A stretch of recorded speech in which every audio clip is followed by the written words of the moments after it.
One ring to rule them all. One ring to find them.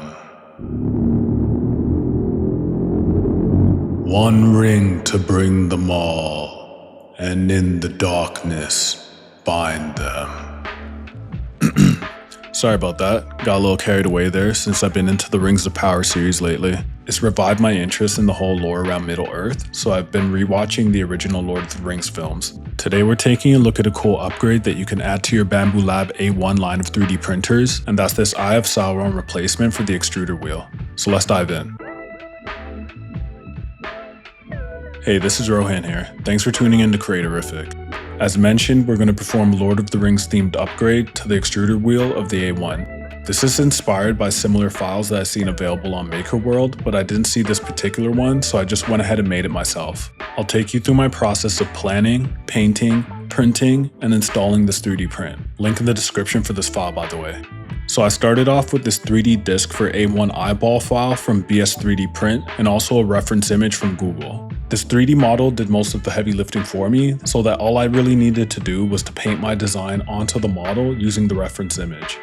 I did initially model my own version of the eyeball from scratch so that I could capture the scale of the iris in the reference image, but this turned out to be a waste of time as I later realized that the space around the iris was necessary to give the eyeball the effect that it was moving and looking around.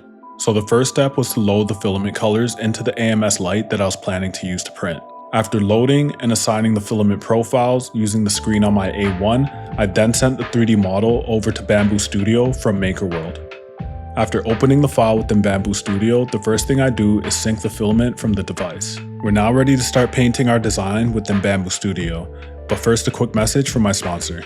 PCBWay is an awesome company offering custom prototyping and fabrication services using a variety of different methods. Just click the PCB Instant Quote button on their main page and input your order details to receive an on-the-spot pricing estimate. After receiving an accurate quote via email and confirming any design questions, you'll then be able to finalize your order with recipient and payment information. Project designers can also earn a commission anytime their shared projects are sold. Plus, right now, PCBWay is hosting their 7th project design contest where community members have a chance to win cash, hardware, and coupon prizes. So be sure to get your entries in soon to take advantage, and check out their PCB Instant Quote section to get started with your order today.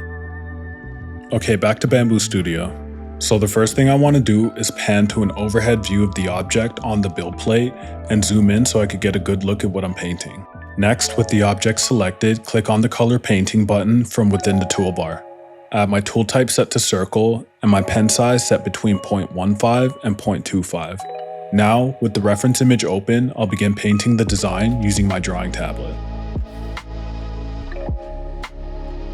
A drawing tablet isn't necessary though, this is just my personal preference to get smoother lines and speed up the process.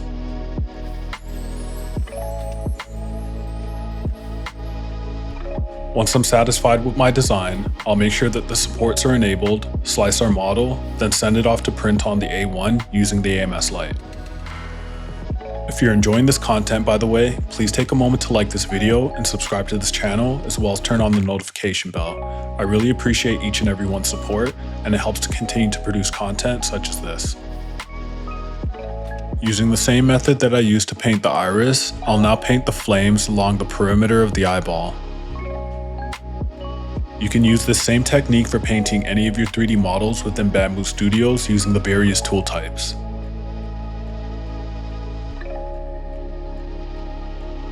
I printed the iris and eyeball on separate build plates to ensure that the design worked, but these can be printed together. I also printed a couple of different versions of the iris, one vertical and one horizontal, since I wasn't sure how this would fit together and look with the eyeball. But in my opinion, it didn't really matter.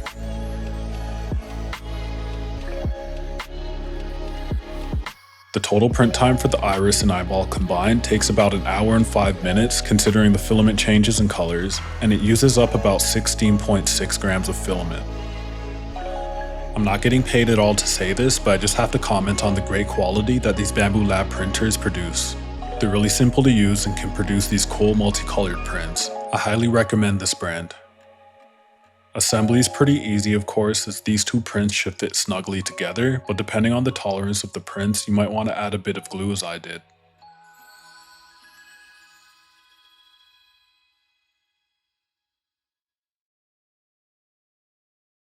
So now we get to installing this 3D print where we'll replace the existing extruder wheel with this Eye of Sauron.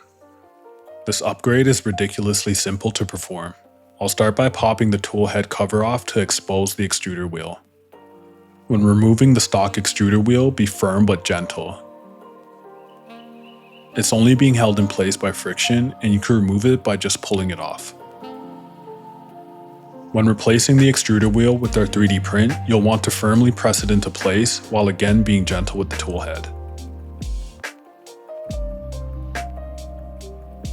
Just replace the tool head cover after installing the 3D print, and that's it. You're ready to get back to 3D printing.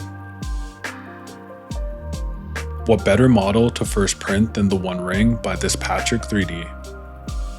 I'll just send the model over to Bambu Studio from MakerWorld, which is great for its large library. I printed this using gold silk PLA, and this didn't take long at all, only about 30 minutes, and used very little filament, 1.7 grams. So now I have the ominous Eye of Sauron watching over all of my 3D prints. So that concludes this video on how you can upgrade the extrusion wheel of the A1 or A1 Mini. There are many other great 3D models that you can use to replace the extrusion wheel with as well. But hopefully this inspired some of you and demonstrated how you can use Bambu Studio to paint your own designs onto models and perform this type of upgrade for yourself.